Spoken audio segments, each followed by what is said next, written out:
episode of In Depth with Dion.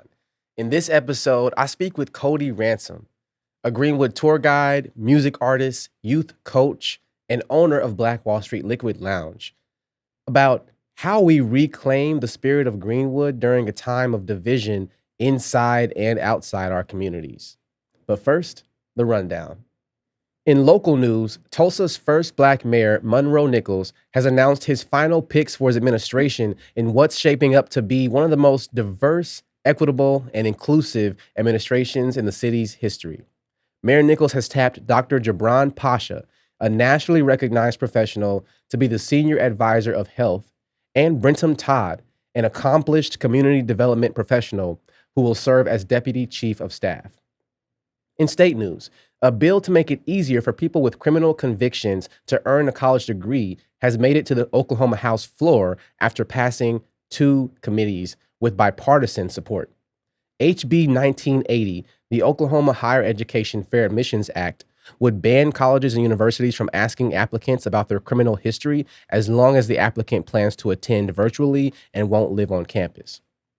And in national news, stock prices for Target continue to fall 6 weeks after its decision to drop DEI initiatives, which resulted in nationwide boycotts. A 40-day fast against the retailer started just Wednesday, March 5th. According to the NASDAQ Stock Exchange, Target's stock price fell from a high of $142.50 on January 27th to a high of $118.22 on Tuesday, March 4th. It represents a 17% drop since the last high after it abandoned its diversity, equity, and inclusion initiatives. And those are some of the headlines. This is In Depth with Dion. I'm your host, Dion Osborne, recording from Tulsa's historic Greenwood district. And up next, you'll hear directly from Kode Ransom. All right, Kode Ransom. I have to just list this out because I can't keep it. I can't keep track of it all. You're owner of Black Wall Street's famous Liquid Lounge. You're a historian. You give guided tours of Black Wall Street for people across the country and across the world. You're a youth sports trainer, coach, a poetic rapper, and community leader. What did I miss? Insomniac, workaholic. I like to think of myself as I know how to do a whole lot of little stuff. You know. I know how to do the things that I love. And so, you nailed it. You right on point. Yeah. All right. So, you are the first face kind of a lot of people see when they come to Greenwood looking to understand and learn the history. I guess to start off, how did you become the owner of Liquid Lounge? What motivated you to want to become an entrepreneur? And talk a little bit about, your upbringing growing up here. Yeah, my business partner, Guy Troop, and his wife, they started the Liquid Lounge. It was actually Bobby Eaton Sr., Papa Eaton, that got me into the space. So one of his sons, Dwight, was also one of the founding members of it. And so when I came in, it felt older, you know what I mean? It just kind of had that vibe to it. But Papa Eaton brought me down, and he was like, man, I think you would be great down here. And so I just kind of started helping out here and there. Wasn't on payroll or anything like that. And then all of a sudden, I think a few months in, Guy Troop was just like, hey, you want to own it? And I'm like, what's the catch? And he was just like, I only asked that if you ever get tired of it or you ever done, just pass it down to somebody else. So he was like, I'm going to stay on board, help you out any way I can. I was in oil and gas. And so, yeah, just having a job, I didn't like it. It was mainly because by the time I got off work, I didn't have the energy to do the stuff that I really wanted to do. And so that would have been 2020 in the middle of COVID. So it was, something told me to go sit on Greenwood. That's what I did. Ran into Tony Williams, my brother paid, and we just sat on the benches for months with nothing to do. And Liquid Lounge just kind of fell in my lap, and so being there, it immediately felt like home. And so I wanted to be able to create that same vibe to where when people came from out of town, they didn't feel like they were coming to a museum or coming to a grave site. They actually felt like they were coming to visit family. And so that's kind of how it built up.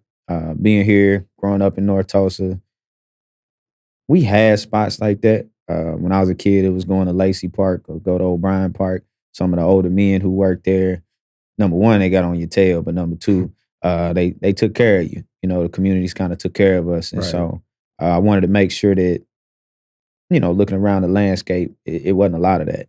You know, everything is geared around business. So being an entrepreneur is about making money, but Mhm. ultimately, it's I like to think that people shop with you because they like you, not necessarily because of the product.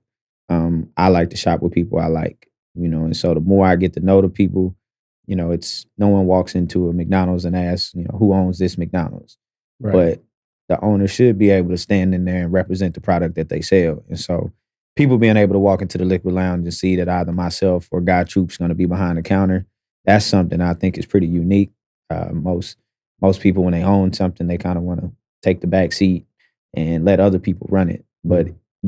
it's a collaborative thing. My employees can tell me what to do, same way I can tell them what to do. And so it's a collaborative thing. And I think being on Greenwood specifically, that's the way business should work down there. And so I wanted to make sure that when people came to Greenwood, they're not just witnessing a history, they're watching us kind of replicate that same thing. Mm. I mean, I've had the famous Purple Rain, Oh yeah. Yeah. I've come in many times Mhm. where you yourself were sometimes the only one, Mhm. doing all these orders, and Yeah. so, like, you lead by example, Mhm. you know? Um, the authenticity, I'll say, you know, I moved to Tulsa, first in 2018, moved back home to Lawton during the pandemic to figure things out, Mhm. and then I ended up moving back, to work for the Black Wall Street Times full time, and coming on Greenwood, you were the face I kept seeing, and the authenticity was what really led me to wanna kind of I've been watching you from afar before we even had a first conversation, Mhm. because for me, as someone who's not from Tulsa, let alone, North Tulsa, Greenwood, um, covering these stories, covering other people's lives, um, I wanna learn how to move and how, to be authentic and who do I need to look to who's moving like that. Mhm. And so you were someone who helped me, navigate, um, this job and, entering the community in an authentic way, Mhm. as an outsider. And so, I respect you for that. When it comes to the tours, you know, there's plenty of organizations and several different people who give tours of Black Wall Street. Um, you have plenty of documentaries now since just in the last few years. If you wanted to just learn about it from your phone or from the comfort of your home, we got the museum now, Mhm. which there's lots of stuff, criticisms Yeah. and accolades surrounding that, but you are the people come to see. You are the one Mhm. people come to see when they say, "If you wanna know about the real history, go see Cody." Mhm. Why is that? And what is it that you're telling people that they can't get elsewhere? I think that I think it's because of the way I think about history and also just the way I think about myself. Mm, My granny used to always say, "In life, you'll never be right, you'll never be wrong." And so the concept of that is like my job is just to understand. It's not to convince you to believe the way I do or for you to convince me. It's literally just for me to lay out what I know, you lay out what you know, and then we could part ways from that. And so being mhm, in Greenwood, the museum is something that could be controversial if you talk to some people, it's inspirational to other people. And so me being able to operate in that middle of yes, there are holes, there are things that are missing inside of the museum, but I also see that as a chance for us to be empowered to teach that and to mm, fill in those gaps. So I don't say do the museum independently. I don't say do a walking tour independently. I think that between the cultural center, Greenwood Rising, and walking tours, that's what you need. And I think another reason that happens because Chief Amusan gives mhm, great tours. Terry Backus gives great tours. The difference I think would be I'm literally there every single day, and so it's sometimes you have to schedule with them. I'm literally a person that if you just walk into the coffee shop, if I'm not busy, we can leave right then. mm, And so just that accessibility of being able to do it, but also I don't teach trauma. You know, you have to cover the massacre, of course, but I'm a person that's like, well, why did they build it? Who built it? You know, and then what happened to it? And mhm, then why did that happen to it? And what's something comparable to it? So digging into Greenwood's history, you start seeing like, oh wait, Pine Bluff, Arkansas had a lot to do with Greenwood being built. And then that happens to be where O.W. Gurley moves from. Mm. And then you look at, Pine Bluff, Arkansas became a place because of Robert Church and what he built in Memphis, Tennessee with Beale Avenue. So I'm like, oh, okay. So all of these histories actually tie in together versus just looking at it as, oh man, they really burned all of this. It's like, yeah, but in order to burn, 197 businesses, someone has to build 197 businesses. So documentaries don't cover that story. And so I think that being in Greenwood, that authenticity part is like I literally sit there and listen to the elders, and then I find stuff that line up with what they say, And so I don't teach the history in a way that I want you to feel bad or I want you to cry on this tour. It's just I want you to leave here knowing that people did amazing things in this area, and people come from all over the world to hear about our home.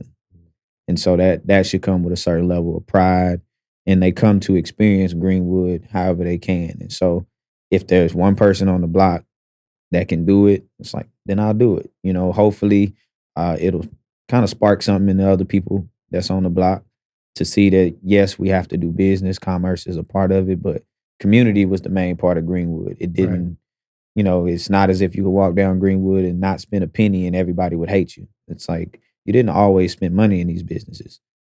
Civil rights era, you didn't always get a haircut when you went in the barbershop. Sometimes it was the conversation that you had there. And so that's what we try to recreate at the Liquid Lounge, and that's what I recreate with tours. So I start my tours off the same way by telling people this will not feel like a history class. I fell asleep in every last one of those. So I would like to feel like I'm talking to family. So I also did it for free for a little over 3 years. And that was my way of saying, you know what, before I take anything from this block, I have to make sure I give something to it. And so those free tours were, hey, bring me a receipt showing me that you shopped at a business in Greenwood, and I'll take you on a tour. It doesn't matter if you bought a water bottle or a rubber band. And so that became still a part of my tour. You actually get a discount for shopping with the businesses, and it's not just specifically mine. And so I think that people seeing that you can be a human and do commerce, sometimes we think we have to do one or the other. It's like, no, that human aspect into what you do has to be prominent on that block. And I think that's what kind of pushed me towards the top over there. No, it's real. It's real because, even for me, back in my activism days, I kind of developed this idea that if I'm making money, like I'm doing something that is unethical, or I'm being unethical by trying to make money, right? And it's a false, it's a false choice, because what you just described was the people who built the foundation of what we're standing on, we're in both lanes. I want you to talk about what's next for the Greenwood Art Gallery and what you're doing to repurpose it for people of all backgrounds and ages who want to get involved creatively. So the new place we'll be putting inside of where the Greenwood Gallery used to be is called Greenwood Griots, home of Sanu. So of course, a griot is a storyteller. Sanu in Middle Egyptian actually means friend or companion. So it's a space for story hub and storytelling. History gets to live there, but also content creation. So we all know, media powers the world.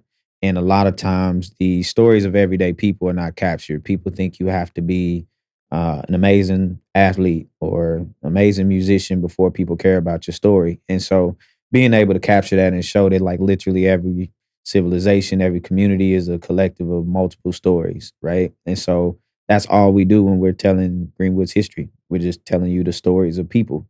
And so a lot of people just don't know how to tell their own story. You have to ask certain questions to get things to come out of people. And so teaching people how to do that and empowering them to use their voices is kind of what we wanted the spot to be. And so, again, I wanted it to be independent of myself. I didn't want it to be something that you walk in and this is Kode.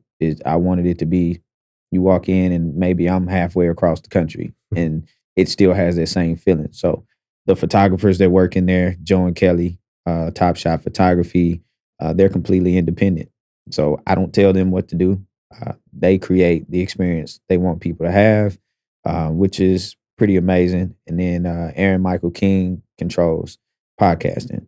So those are things that if I wanted to kind of lean into my capitalism side, I could do those things on my own. I know how to use a camera. I know how to shoot, act. I can do that, but it's not a passion. It's something I just know how to do. And so this is a passion for these people. And so it's like, okay, well, why not collaborate, come together and do that? And so I also want people to be able to see all of the different things that take place in Tulsa, Oklahoma. Right now, it depends on who you follow. It's kind of all scattered around. And so you have to look on, I know me, if I'm trying to find something to do for the weekend, it's like 5, 6 different groups I have to go in and piece it all together. And so we wanted to be able to have a spot to where you could literally come in and see, like, this is what May looks like in Greenwood. This is what June looks like. These are the events coming up at the gathering place. Excuse me. These are events coming up in Greenwood, Brookside, any of that. So if you have the content, it's a place where you can house it. And so it's literally just meant to promote everything, because one thing about Greenwood is, even though Greenwood was kind of segregated to its own little area, the people of Greenwood were not. So they did go into Tulsa. Their commerce did trickle into Tulsa. So Greenwood was a hub of commerce back then. So why not be that now? When people come to Tulsa, Greenwood is one of the main places they go. And so also showing those people that grow up in North Tulsa, people that are from here, they've never seen Greenwood in its heyday and its prominence. Right. And so this is a way to be able to recreate that. So the walls are kind of themed around a philosophy I live by, which is build with, build for, learn from. So build with is it's a wall of collaboration. It just shows all of the different people that collaborate in this area. And then the build for is the younger generation. Like they need certain foundations to be built in order to be successful later. And so that build for wall will just be kid art. Whatever they want to create, it'll be there.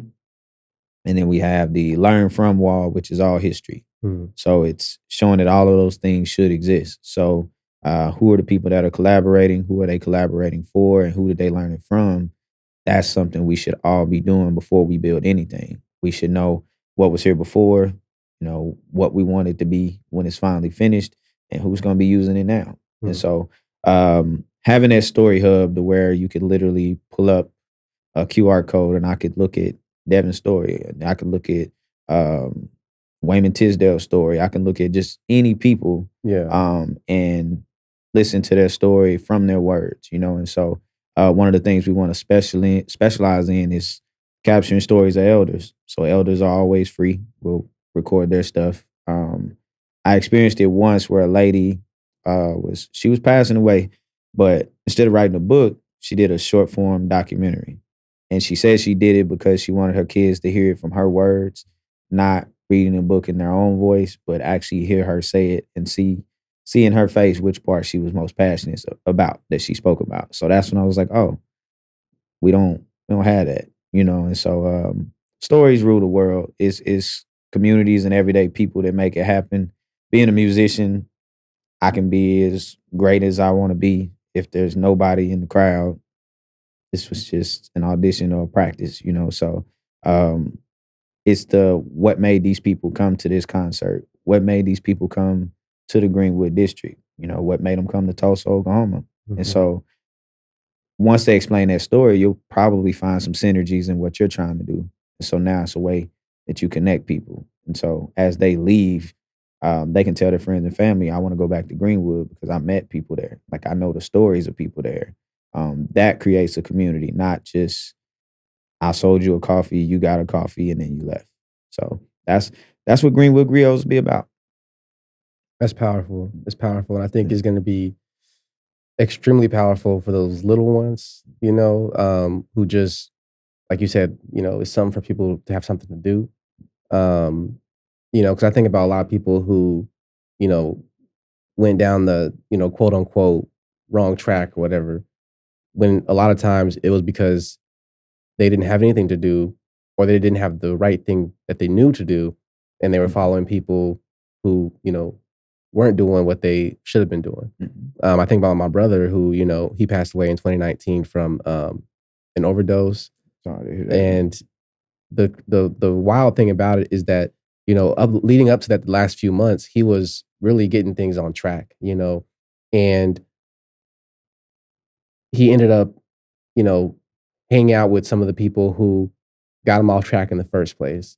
And I always think about like if there was a hub, a place for him to go to where he could freely just explore his creative interests, whether that is something that he uses in a career later or just something that he just does for fun, like a hobby, you know, just those something as simple as having somewhere to go, Yeah. to do something Mhm. can be life changing for a lot of people, especially a lot of people in our communities. Mm. Talk a little bit about your creative interests. Mhm. I feel like there's a lot of people who still don't actually know your background in music. Yeah. So that's wild to me. Like Yeah. you don't really promote yourself that much Mhm. in that lane, but talk about that. How did that Yeah. come about? Ooh, I guess that's where you and I are similar. It's the same way with how you were with activism and feeling like making money off of it felt bad. Mm, I'm kind of the same way with self promotion. So I got my first recording contract when I was 13, and so originally I rapped, and back then I had literally no boundary. I would just rap about whatever. okay. That Um, sounds about and right. yeah, I liked Lil Wayne, so Yeah. Lil Wayne would say the most random stuff. And I was just like, oh yeah, that's tight. I want to do that. And so I didn't think about how powerful the words I was using were. And then one time my cousin, Erin, so she lives in Ghana, and she heard a project I did when I was maybe 16, 17. And she was like, yeah, this is a really good project for somebody else. She was like, but for you, I expected more. She was like, you're smart. The things how come none of those things are in here? Mm. This is just this sounds like someone who's never been exposed to anything. And so that's when I really, kind of took a dive into looking at what I was doing. She gave me some songs to listen to. There was some songs from Black Thought, Talib Kweli, Mm. um, who else? Common, Nas. And at the time, I only listened to, I think it was like DJ Screw, like Okay. Houston music. Yeah, I was yeah. all South, so Trying to get crunk. yeah. So like those were boring songs to me at first. And then Mhm. the more I started listening to them, I was like, this is more what I want to do. And so I kind of started doing that. And then it moved to Atlanta, lived there for a while, moved there to be a rapper, ended up being a songwriter. Wow. Um, Okay. I was actually staying in my car for a little minute and working at a studio, ran into an artist who needed a song written. Mhm. So I wrote it like it was my own song. I recorded it and sold it. And that was my first glimpse at, wait, I don't have to live the rapper lifestyle. I can just write a song and give it up, give it away. I'm like, this is perfect. So that's kind of what I started doing. And Mm. then my granny told me one time, she had asked me to write a blues record. I was like, I can't write blues. She was like, yeah, you can. Blues is the core of every song, whether you do country, R&B, pop, rap. She was like, blues is at the core of all of it. And so that's when it was like, okay, I can start writing music without a beat.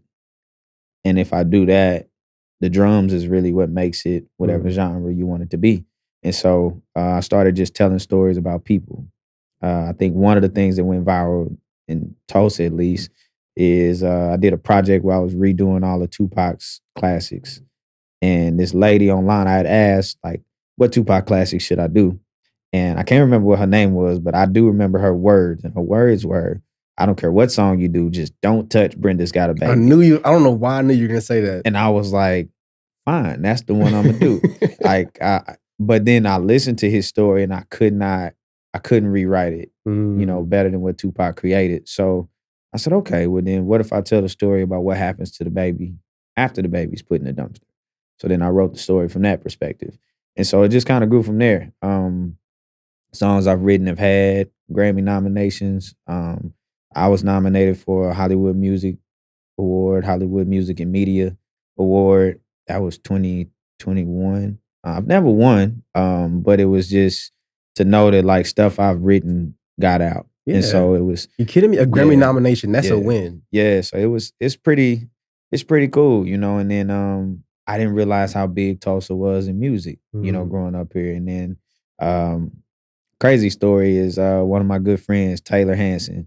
I didn't know Taylor Hanson was Taylor Hanson for a couple of years. Like, and then I think someone asked him for an autograph, and I was just like, what you doing? yeah, like I knew Taylor from Food on the Move. And so just seeing like, wait a minute. I was like, wait, you Bob Taylor. He was like, duh. Like where you been? Yeah, I never knew. That's wild. He started also helping me connect, with the Recording Academy and stuff like that. I think I don't talk about it a lot just because at the end of the day, I'm still here in Tulsa. I'm in Greenwood. I'm not touring the world. Like I do music more as it's just something fun for me. Outlet? And, yeah, it's an outlet. And the moment I think it becomes a job, I'll probably not like it. And so because of accolades and not necessarily because of talent, people will lean on you more. So it's like if you know that he's had nominations, he's done A, B, and C, that's who we need to book. And it's like, no, like you should book me if you actually like the art, not because of what I've done.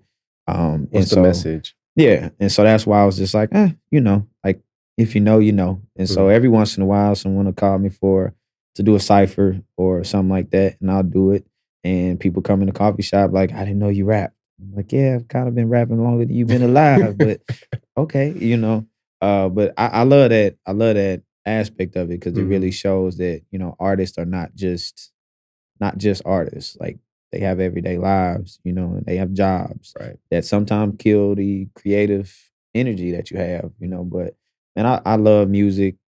Poetry is mainly what I do nowadays, but I think they go hand in hand. And I think that artists are history tellers. If you want to know the conditions of a people, listen to the music of their time. If we wanted to know what the Black community felt like in the 60s, just pull up music from the 60s and you'll get a glimpse of it. People talk about the 90s and the early 2000s being like that golden era, for us. And it's like, yeah, you listen to the music, that's what it feels like, and then you start to see it change. And then you also start to see the community change. So it's not that the music creates the change, the music just tells the story of the change as it happens. It's reflecting. Yeah, it's just reflecting. So that, man, music is the most powerful tool I got. So when I go home, that's what kind of mellows me out, because being in Greenwood and sharing the stories that I have to share every day, it's hard, to keep doing that. And so I use comedy and music just as a way to kind of relax and get it all out of my head. Man, I mean, I guess the way I would describe it is you are Greenwood's griot. In every aspect of what you do, storytelling is a thread that runs through it.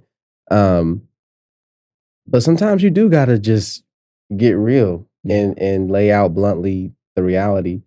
And so I do want to talk about Black Wall Street. And I'll start by saying, so I made a little TikTok video last week where I was explaining how I said Black Wall Street's not Black owned, right? And this lady came for me in the comments because she's been going to the lock shop for years. Her family has, had businesses in Greenwood for decades. And she took offense to that because she was like, there's been Black owned businesses here forever. And so what I tried to clarify was that I didn't mean that there aren't Black owned businesses. I meant that the land and the ownership of these buildings isn't in the hands of these Black people. Yeah.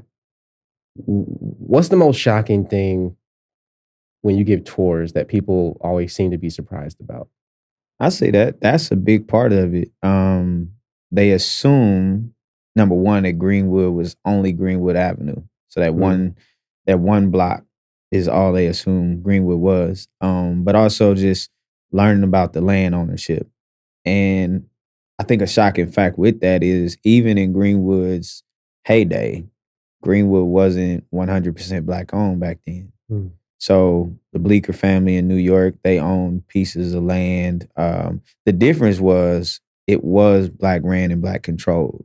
So even though back then, if you lived in Tulsa, if you were an immigrant coming into Tulsa, they didn't necessarily want you in the city limits of Tulsa either. So they would move to the Greenwood district too. And so they had opportunities to get land and things like that. So I think that Greenwood not being black owned is a problem. And it's a problem because of what you can do when you own the land that you have versus always having to ask permission. But Greenwood was actually supposed to be what the entire United States markets itself as being.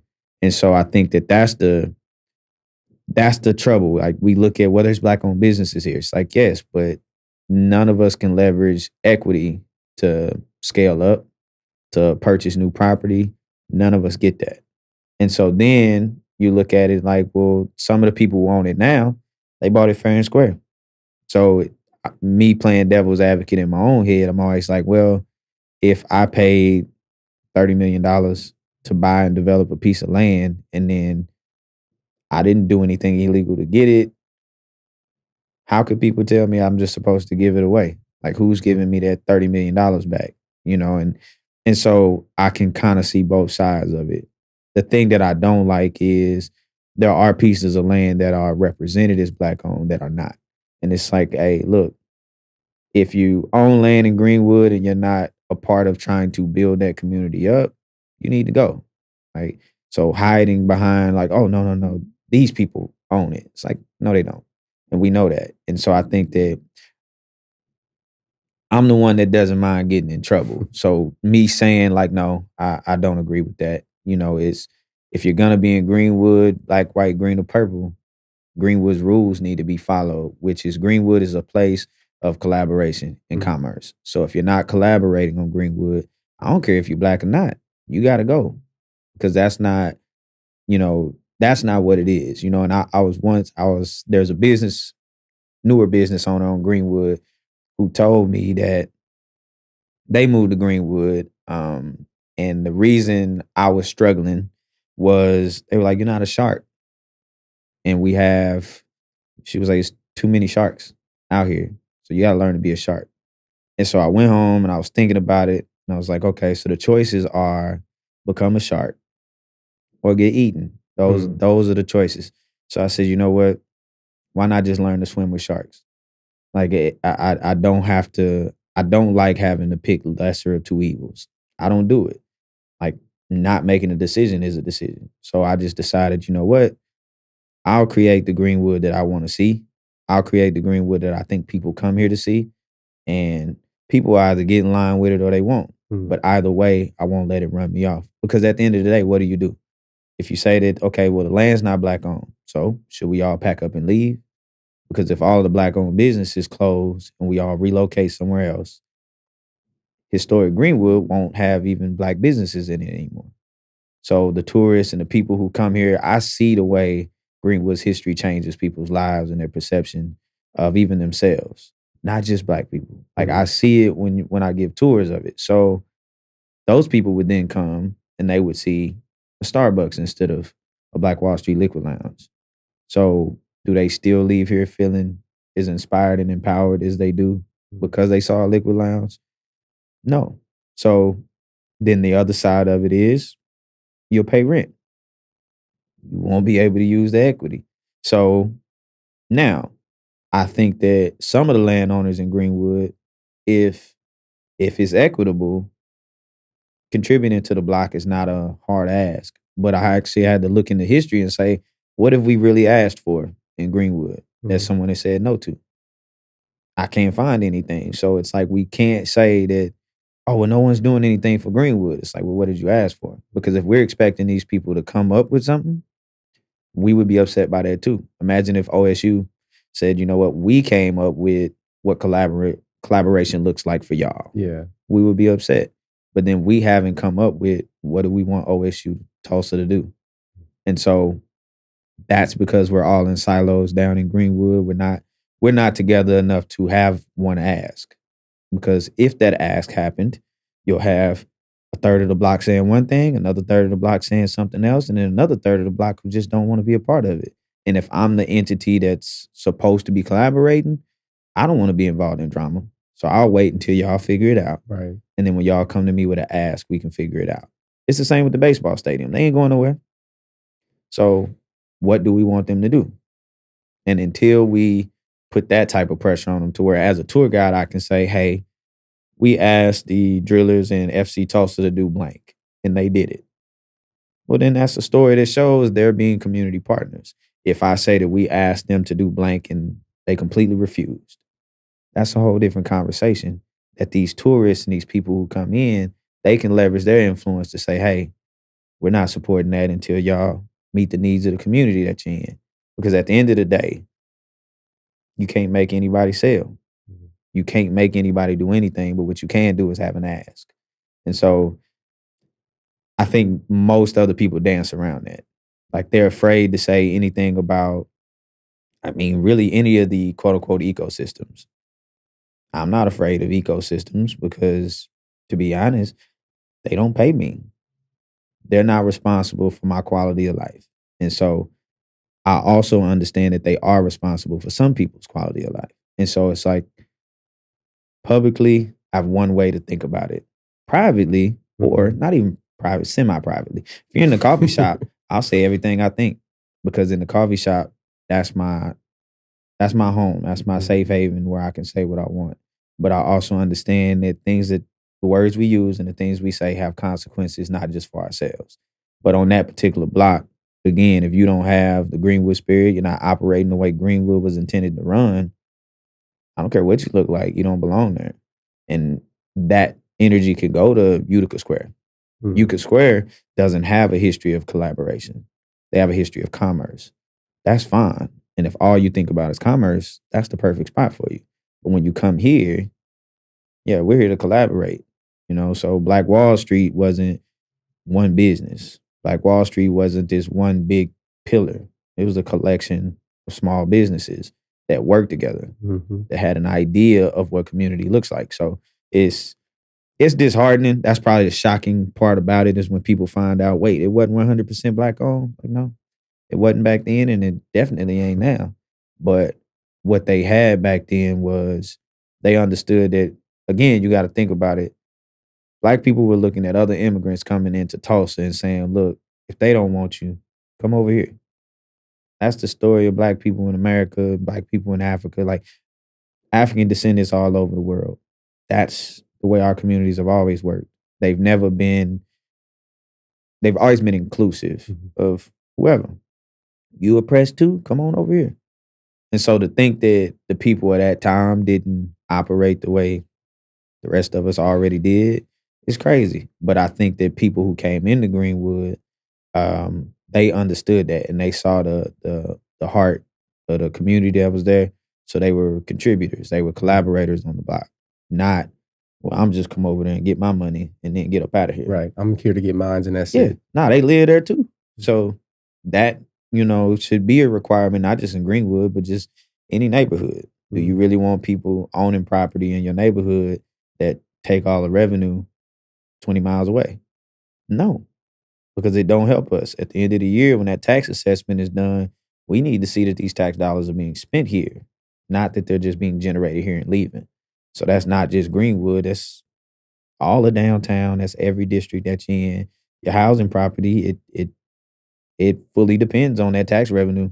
So you want a new park, got to be able to show that money's being spent in your area. Otherwise, there's no funding for that. So we can't show that because once the dollar is spent, it leaves. So since it's not housed in that community, we don't reap the benefits of it. So yeah, it's catch 22, man. Yeah. It's always something. But I think that's why I love the block. It's like my own version of love and hip hop down there.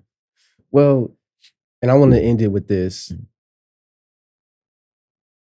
How do we reclaim the spirit of Greenwood? And what is the vision that we need to all get behind to reclaim Black Wall Street? Man, you starting by no longer being flies, turn into bees. So my granny used to say Black people used to be bees. And made no sense to me because I'm allergic to bees. So I'm like, but I used to have a phobia of bees. Yeah, they scared me. But Bobby Eaton Sr., Papa Eaton, told me this story and it made it make sense. And he said that there's this old enslaved man who's driving a buggy and he's taking master to town. And he sees this fly that's picking at this scab on his horse's ear. So he stops the buggy and he grabs his whip and he cracks the fly, kills the fly. So master says, John, You surely is good with that whip. So John says, yeah, I reckon I get good practice. So they keep going. All of a sudden, Master yells, John, stop the buggy. So John stops the buggy and Master says, John, how long you been working for me? John says, well, I was 42, so I reckon I've been working for you for about 42 years now. So he says, well, John, I'm willing to bet you your freedom you can't hit that one bee from here. So Master points at this one bee circling his hive. So John looks at the bee. He says, well, Master, looks like I was going to be a slave for the rest of my days because I don't hit them. And he said, well, why not? He said, well, them's organized. So when they say black people used to be bees, all it meant was every bee in the hive knows it dies if it stings you. But because you killed one bee, they were all willing to die to protect the rest of them. We became more like flies to where if you kill one fly for trying to get on your burger, what happens? Another fly comes right over there and dies for that same thing. You ain't never been attacked by flies for attacking one. It's siloed. It's all by itself. It's broken up. And so the Greenwood spirit wasn't that way. When Dick Rowland was arrested, J.B. Stratford, 160 armed black men, Dick Rowland didn't have 160 armed family members. So these were people who didn't have a family tie to this kid, but they understood that we can't let him die down there. And so even knowing we could potentially lose everything, and eventually did, they still went down and did it. And so that spirit of, you know what, you from here. You one of ours. We protect you. That's Greenwood spirit. Before you ever get to commerce, that's really what community is: communication, commerce, and unity, right? So if you have commerce and communication, but you don't have unity, you're not gonna mobilize anybody. So we got to get behind just the simple fact that we're all on that block for the same reason. That's what we should be there for, and it's to show people that collaboration is what builds areas like Greenwood.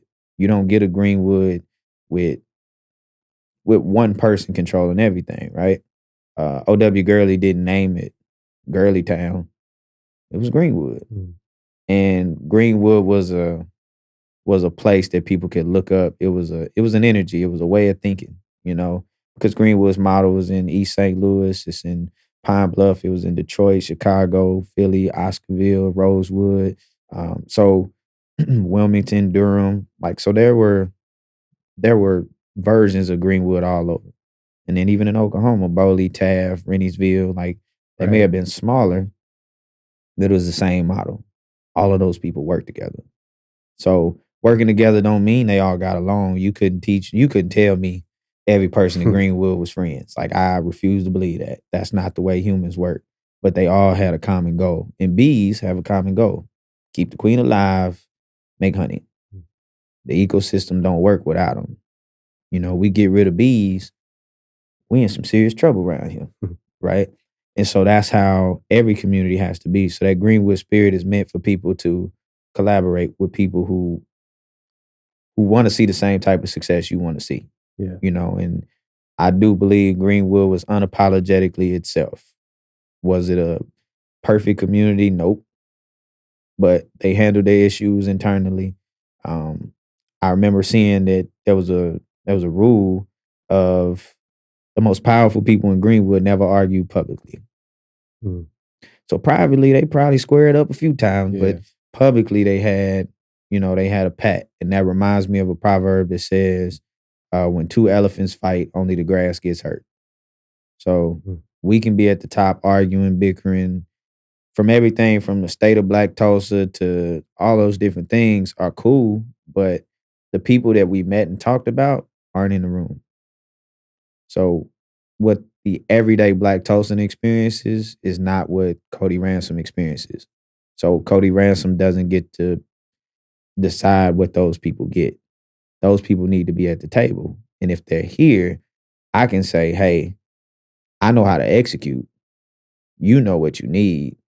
Let's collaborate and get that done. Not, you see it all the time. There's a video on YouTube you can watch that tells you, look, if you want to get rich, all you got to do is have an 800 credit score, go to the bank, take out $3 million, buy 15 properties, and boom, you just created generational wealth. But I don't got no 800 credit score. So you lost me in the very beginning. And the reason they said it's so easy is because they're speaking from a platform that they've already gotten to. You already have an 800 credit score. So this is quick and easy. But to the person that has a 425, they feel like, oh, well, that's all impossible because I don't have step 1 done. And that means that that concept was built from the top down, not from the ground up. So, just understand that that's the way Greenwood was modeled. I've never seen a building built from the top down. It's always from the bottom up. So those people down there that we overlook every day, those are the people that are going to build it. We may have the know-how or access to the resource, but, I saw it at Oasis when it first opened. I saw a whole crate full of eggplants. I eat eggplant, but I was thinking, how many people around here actually eat eggplant? So that tells me you probably didn't poll the community about what they actually eat.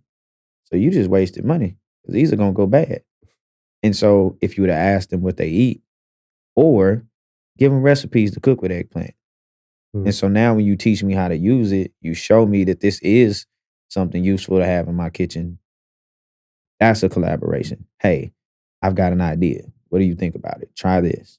Now we have something. But if it's just, here, y'all need to eat more lion's mane mushroom and eggplant, they just gonna go somewhere else.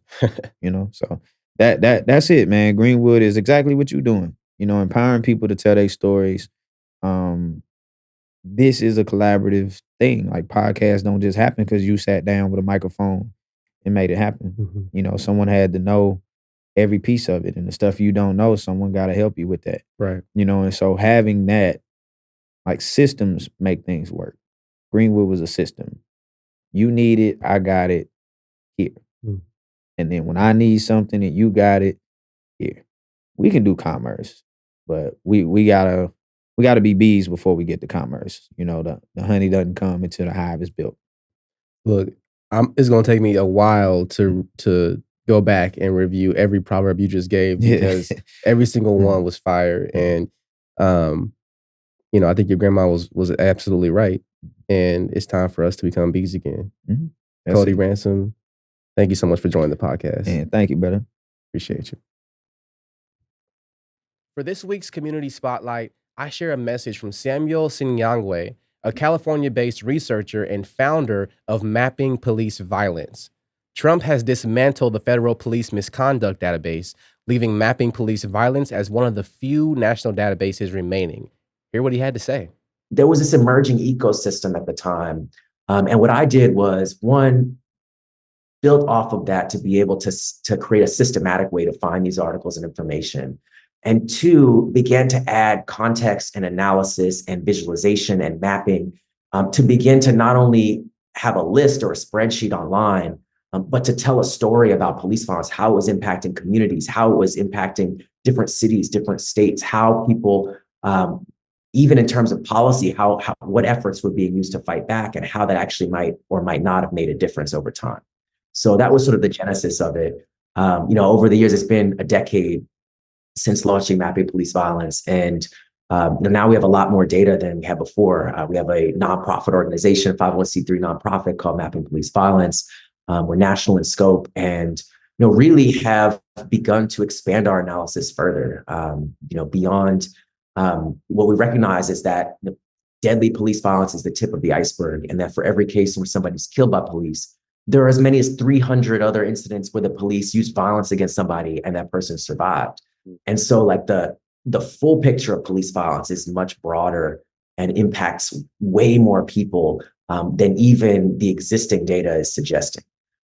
So I think that that's an important note, that the work is ongoing and we're continuing to expand our analysis and understanding about how police violence impacts communities. That's all for now. Thank you for joining us on In Depth with Dion. Watch on YouTube, on Patreon for exclusive and behind the scenes content, or listen anywhere you get your podcasts. This episode is presented by the Black Wall Street Times. Special thanks to our producer, Jesse Ulrich. I'm Dion Osborne. Stay woke.